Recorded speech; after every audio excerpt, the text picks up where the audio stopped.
Taman Wisata Alam Punti Kayu Palembang masih menjadi salah satu tujuan favorit bagi warga kota Palembang untuk menghabiskan waktu libur lebaran seperti saat ini. Warga sendiri sudah mulai datang sejak pagi hari ke Taman Wisata Alam Punti Kayu yang ada di kawasan Kolonel Haji Barlian Palembang. Hampir seluruh warga yang datang ini mengajak keluarganya. Rafli, salah satu pengunjung mengakui, sengaja datang ke Taman Wisata Alam Punti Kayu Palembang di momen libur lebaran untuk menikmati suasana alam asri dan tenang. Mengunjungi Punti Kayu Palembang di momen libur lebaran seperti saat ini sudah menjadi kebiasaan warga kota Palembang.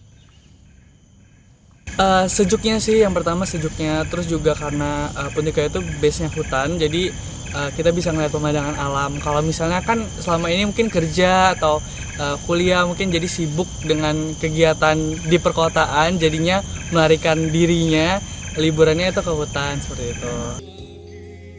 Pengelola Taman Wisata Alam Punti Kayu Palembang memprediksi jumlah pengunjung tahun ini akan menembus angka 1.000 orang lebih. Puncak kunjungan sendiri diprediksi akan terjadi pada akhir pekan nanti. Pihak pengelola juga menghadirkan fasilitas baru berupa hutan menyala. Kalau puncaknya mungkin hari Minggu ya, apa Sabtu atau Minggu.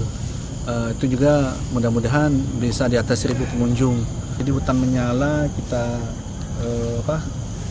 adakan di Punti Kayu ini biar bisa melihat suasana malam di Punti Kayu, melihat keindahan lampu-lampu di antara pohon-pohon. Untuk harga tiket sendiri tidak mengalami kenaikan dan masih berkisar di harga Rp20.000 untuk anak-anak dan Rp25.000 untuk dewasa. Nur Muhammad, Kompas TV, Palembang, Sumatera Selatan.